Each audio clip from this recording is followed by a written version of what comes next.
Hey, everybody, and welcome back to 15 on the Line. This is the podcast where we take a look inside the prison system through the stories and experiences of inmates and their loved ones. My name is Nakia Ford, your host, and my co-host, D.E. Robinson, is not here today, but I have a treat for you. Today, we're doing a Father's Day episode because we wanted to know, what is prison like through the eyes of fathers? So I have two guests. They're both incarcerated presently. My first guest name is Tye, and my second guest name is C.T. So I'm going to enjoy talking with them, and I hope you enjoy this episode. So without further ado, let's get Tye on the line. Hey, Tye, you're on the line. Hey, good morning. How are you? I'm doing good. How are you? I'm doing fine. I thank God for another morning He's blessed me with. Absolutely. Well, I'm glad you took some time to talk to me today. It's no problem. So we are doing a Father's Day episode, and so we're just going to jump right into it, okay?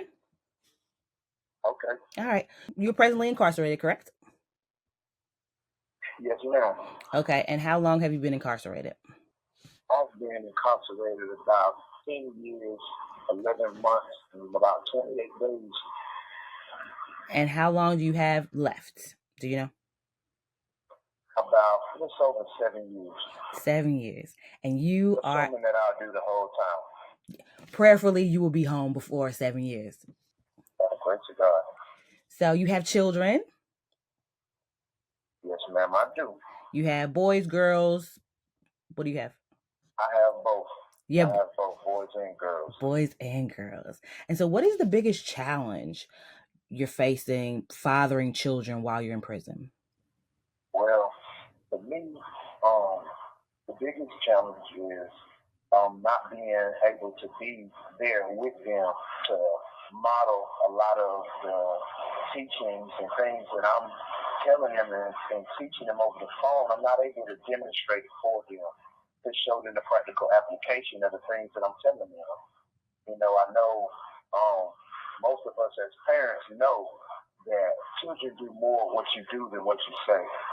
But demonstration is very important when it comes to actually raising kids. So you're not able to visually lead by example. Right. So if you think about the kind of father you are now, how was that different from the father you were before you were incarcerated?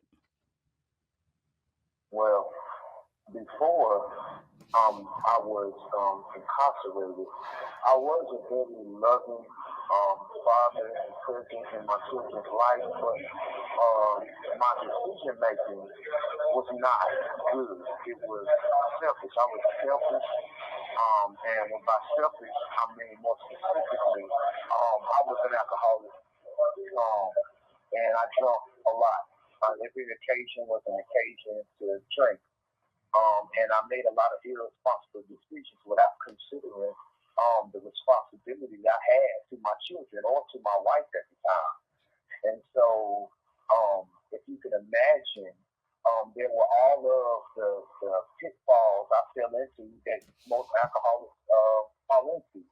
Verbal abuse, physical abuse, not of the children, but of their mothers, and drinking and driving, hiding bottles, and ultimately, those decisions, bad decision making, led to me being incarcerated and not being able to be there to raise my children. So I would say that I was selfish. I was selfish then, and now I am God-centered. And because I'm God-centered, that brings all of the virtues of being God-centered. Honesty.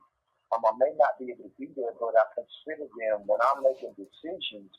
I consider them, even though I'm not able to be there with them.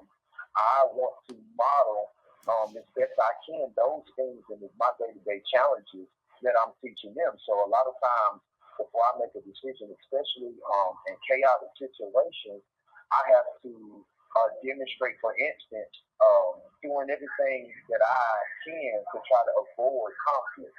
because I tell them to do everything that they possibly can to avoid conflict. So I have the responsibility to do the same thing here.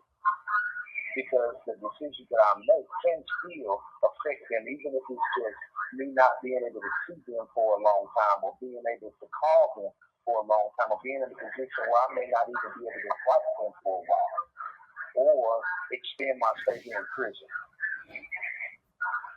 When you say, like, I heard you say, when you're not able to call them for a long time. So how often do you get to talk to your children? I'm able to talk to my children as often as their mother is willing to pick up the phone. Okay, so what kind of relationship do you have? Because you said your then wife. So I assume that you've gotten divorced, subsequently gotten divorced. Right. So what kind of relationship do you have with their mother? Me and their mother, we have a mutual understanding that I am the father of their children, and that we have a decent relationship. It's cordial, I guess I could say, for lack of a better word. We talk here and there. Sometimes we have deep talks, but she has other issues. She has other issues going on that go beyond me, that makes it difficult for me to establish a consistent line of communication with the kids. Okay. And so how do your children respond to your discipline and guidance? Oh, well, Maya, that's my oldest daughter. She's 16. She listens. She listens, but she has her own views, and she has her own way that she persists on having. And so she does listen, and then she does acknowledge when I say something that she agrees with. So for as I can see, that's about as far as it goes in that regard. Sierra, she's more inquisitive, and she listens. She listens and she applies some of the things that I tell her. One thing I was telling her the other day, I was telling her about the importance of prayer, beginning your day with prayer, covering yourself and covering your family at the beginning of the day, because you don't know what type of obstacles you're going to have throughout your day. And so how important it is to put God in the front of everything, for leading and guidance and all of those good things like that.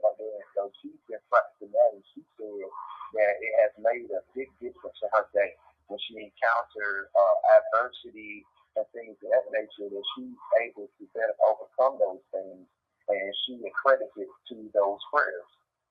Well, that's good. Prayer changes things. Yeah. It does. So how's it different between like disciplining or raising your sons? How do you discipline your sons differently than your daughters? Or how do you communicate with your sons differently than your daughters?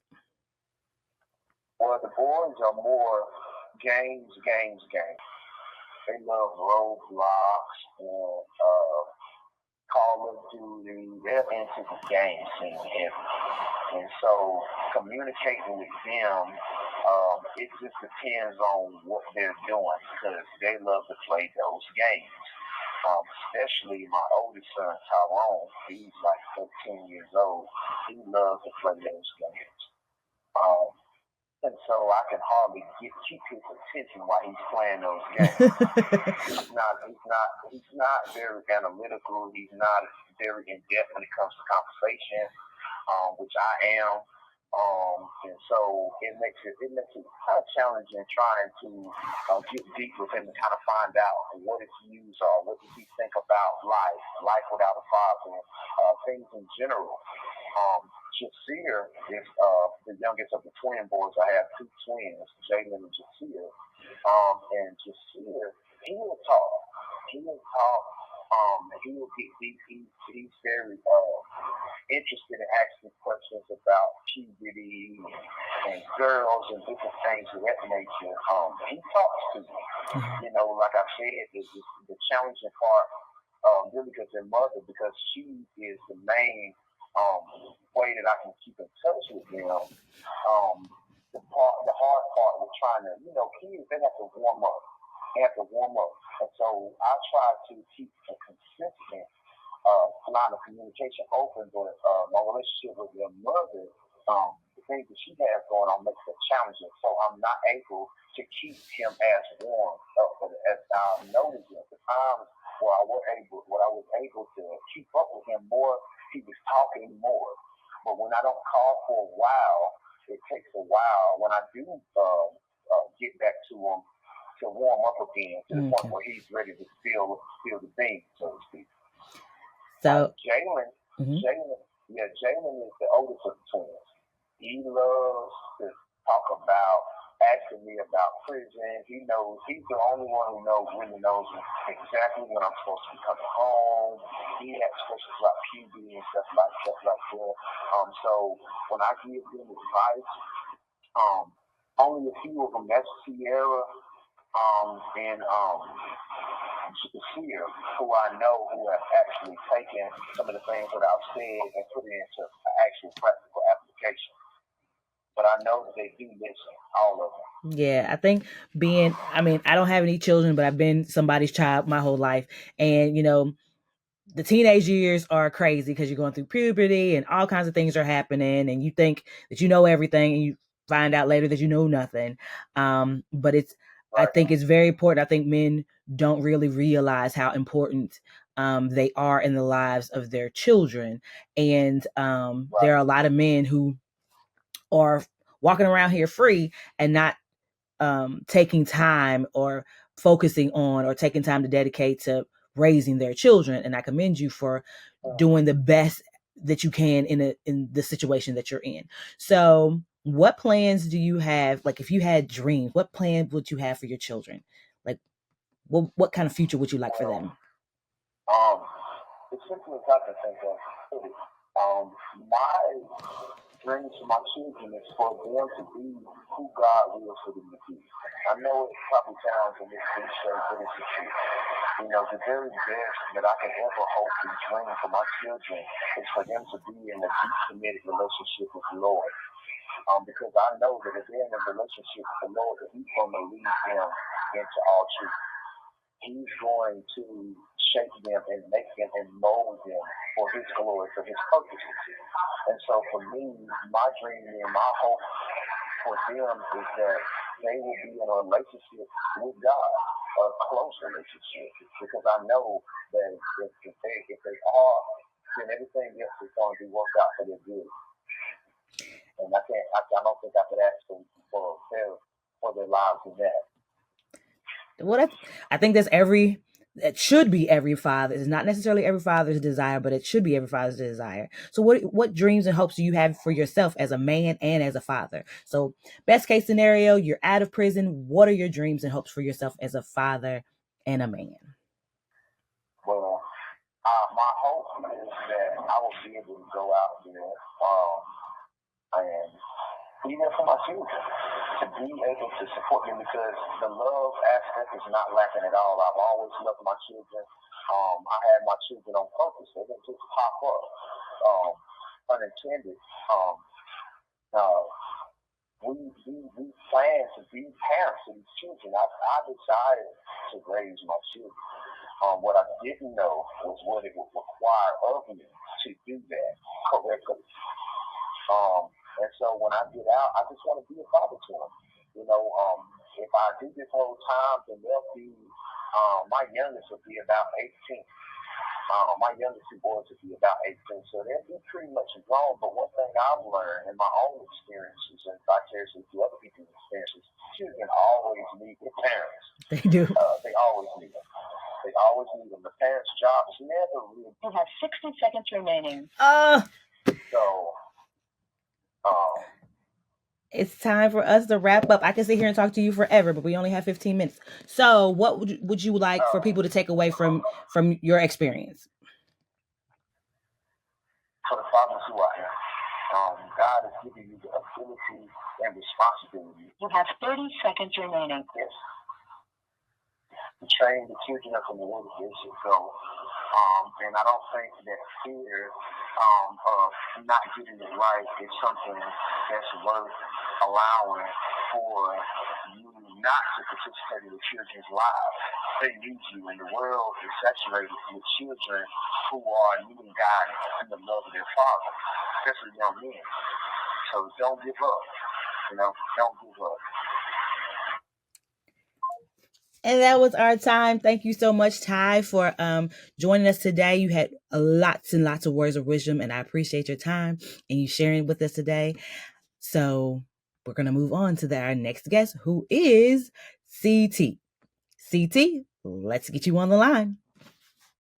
Thank you for using Global Tel Link. Hey, TC, you're on the line. You can hear me? Hey, yeah, I can hear you. How you doing? Okay. All right, you? I'm doing good. So welcome to the show. Thank you for coming on.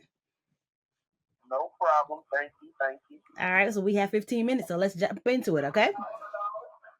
All right. Okay, so you are presently incarcerated, correct? Yes, ma'am. And how long do you have on your sentence? I've done 6. I have 8 more to go. Okay, and you have children, because this is our Father's Day episode, so you have children. Yes, ma'am. I have 2 girls, 14 and 15. 14 and 15. So you have teenage girls. Yeah. So how... Yes, we are all going to pray for you. So what is it? How has having girls changed the way you see everything, the world? A lot, because when I was younger, before I had my kids, I was wild. I mean, I was still pretty wild after this, but the way I treat women changed a little bit because I don't want to treat my kids like that. So I guess, and now that they're a little bit older, I'm not a softie, but I'm a little bit softer than I was before.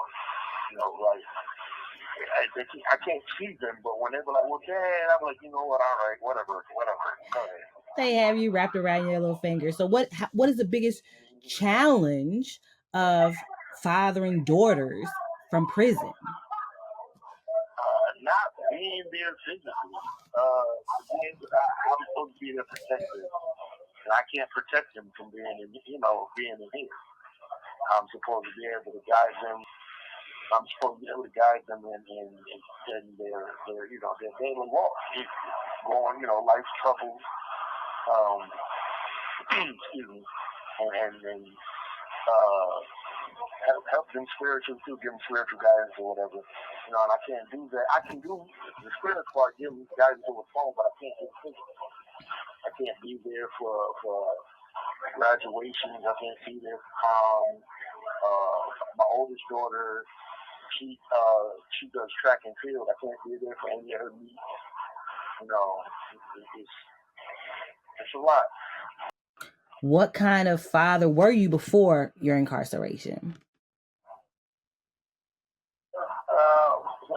I told you, I was long distance.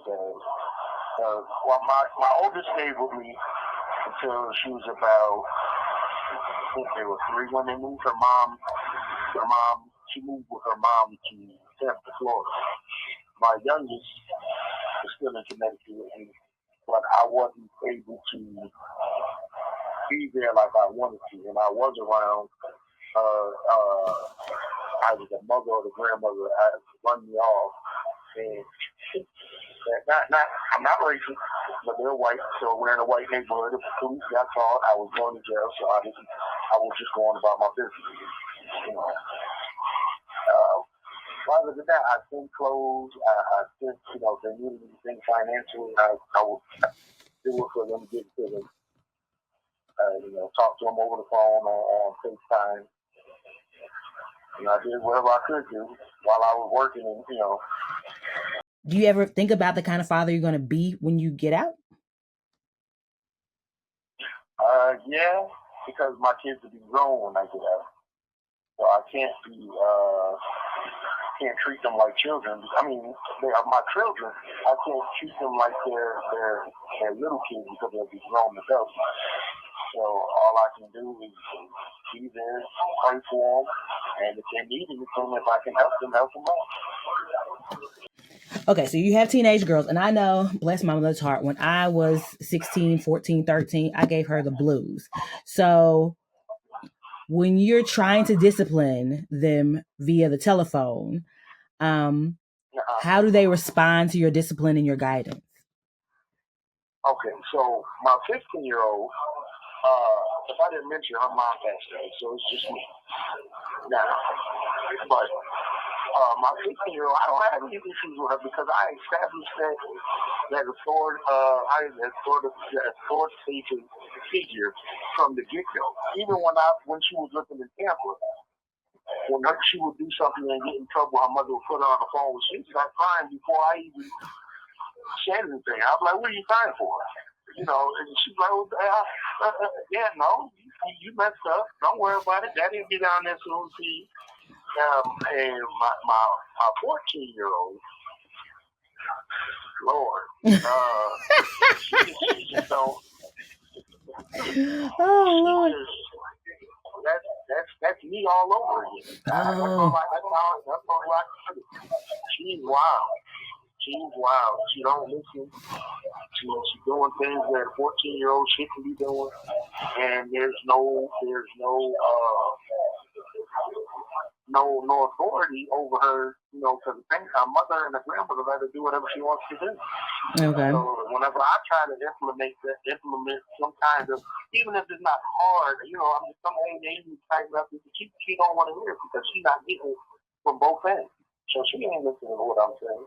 Even though I'm in here and I told her this is your end result of doing the things that you're doing. And what did she say? She just like, "Oh, I'm not going there. Maybe I need to go there and take a vacation." This is not a vacation. It's not. TV has gotten her all delusional about what it really is. Yeah. So I have a question. So you said one of your girls' moms is no longer here. She passed away, and the other one is, I guess, she's being raised by her grandmother and her mother and her grandmother.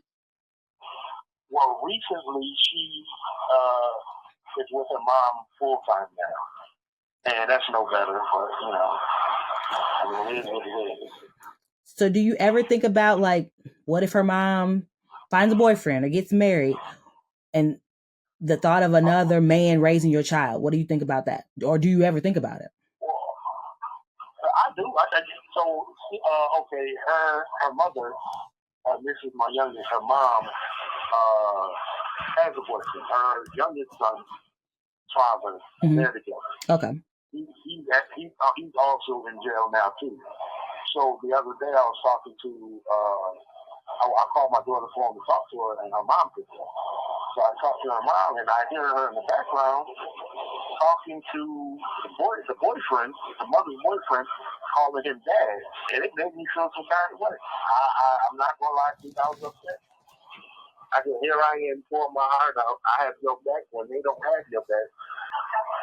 When they do the things they do, and you come crying to me and I try to control you, that's when I'm bad. Any other time, I'm trying to tell you not what to do, but things you shouldn't be doing, or things you should try to do.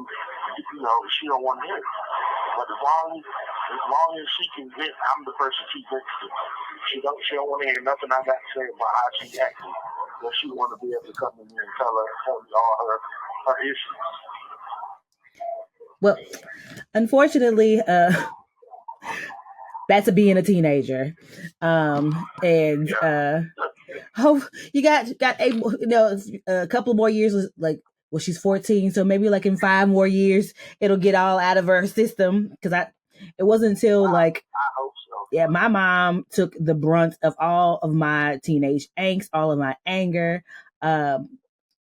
So, you know, hurt people, and it's easier to lash out at people that you know aren't going to ever leave you, who are always going to love you. And sometimes in teenage years, they're trying to test you, trying to push those buttons, see how far they can go. Oh, yeah. Yeah, I told her when I come home, I said, ain't no hugging and giving me no kiss. I said, we're going to fight all night. So, you better be ready. By then, she'd be like, Daddy, I love you. You're going to be like, I love you too. Yeah. Uh-huh. So when you think about your children growing up, what dreams do you have for them? I want them to be able to live life to the fullest, you know, I mean, within the parameters of the law. I want them to be able to go have the college experience to get the job that they want, and you know what I mean, go out and meet some people and stuff like that. And I want them to act like they got some sense. Like that's all. Just because when you out there acting crazy, you're not only making yourself look crazy, but you're making you look crazy as well. Like I didn't, you know, what did your parents teach you? You know, my parents was one was in prison and the other one, only God knows what she did. But I just want them to succeed in life. Do you have dreams for yourself, for your future? Yeah. It's either between being a CDL truck driver or starting a mobile auto detailing business when I get out. Let me tell you, there are a lot of dirty cars rolling around here. We definitely need the assistance. Mm-hmm. Do you have any words of encouragement for fathers that are out there, whether they're in prison, just got out of prison? Do you have any words of encouragement when it comes to their fathering their children? Keep your head up, stay encouraged, pray for patience because you're going to need it, regardless of what age I'm finding out from when they're little on up. And keep God first. And you said pray for patience. Do you have a better prayer life now than you did before? Who you telling? Listen, every night I sit there and I turn my little church music on and I just talk to God like, please, Lord, I can't do it. She won't listen to me, or I want this for them, and if they can just see what I want for them, and if show them. So my youngest, I done gave her to God, so you gonna have to deal with her because there's nothing I can do that's gonna change the way she is. Only you can do. But I pray for them every day. Whenever I talk to God, I put them in a prayer. I be getting ready to leave. I'm like, Lord, just bless my kids, whatever they about to do. Make sure they are right. You know, it's a lot being in here and worrying. You try not to worry so much, but it's hard not to. Yeah, that is the downside of being a parent, that you're always worried about them and they don't listen. According to them, they know everything because we knew everything. In our teenage years and 20s, our parents were stupid. And then you get into your 30s and 40s, you were like, I ain't know nothing. Listen, my oldest is in the 10th grade. Her GPA is 2.8. So she takes applied. She's been inducted into the National Honor Society. But she just, certain things, she's like, no, Dad, that's not. I'm like, hold on. I've been here 38 years. You ain't about to tell me. No, you wasn't even born when this stuff was happening. So what are you telling me? Right. Like, what? I thought it was, no. And that's a great thing about life experiences. Like, you have so many experiences that she can benefit from, but, prayerfully, she gets older, she gets more mature, and you can sit down and have conversations, and her mind will be like, okay, not as stubborn. But the teenage years, whew, they are rough. And girls, whew, they are rough. Yeah. I can only imagine. I know I put my mother through it. I mean, my dad was there, but my mom took, like you said, my mom took the brunt of everything. I remember she was 9 months pregnant one time. She told me the story all the time. You have 60 seconds remaining. I was out there looking for you, and it was raining. I couldn't find you. I was next door at a friend's house, so you wasn't looking that far. And she was like, "Who do you think you talking to?" I was like, "You know what?" She already mad, and you try to give her some logic. Yeah. She don't want to hear that. She already mad. She couldn't find you. Well, that is our time. Thank you so much for joining us on the show. We have like 30 seconds. We have 30 seconds remaining. We have 30 seconds remaining. So what would you want people to take away from your experience in 30 seconds or less? Don't come here. I tell you that. Do what you need to. Follow the law. You know, and once again, for God first, He knows better. He knows what's for you. I can't say it right. He knows what's better for you than you do yourself. And He has a bigger plan for you than you have for yourself. So let's end this in a moment of prayer. Dear Heavenly Father, we thank you for this day. We thank you for CT, and we thank you for Tye. We thank you that you are building up strong men, even in the confines of incarceration. Lord, I ask you to watch over them, watch over their families. May they come to no hurt, harm, and danger. Just put your protective hedge of angels around them and secure them and bless them. We thank you for your glory. We thank you for your mercy, and we thank you for your grace. It's in Jesus' name we pray. Amen. So thank you guys for tuning in. And until next time, may God's peace and grace be upon you. To all the fathers that are watching and listening, happy Father's Day. And if your father was in prison, or if you were a father that was in prison, in the comment section, tell us your story. We'd love to hear it. You can contact us on Facebook, YouTube, and Spotify. 15 on the Line is an Abundant Faith Media Group production. Thank you for watching, and be sure to like, share, subscribe, and comment.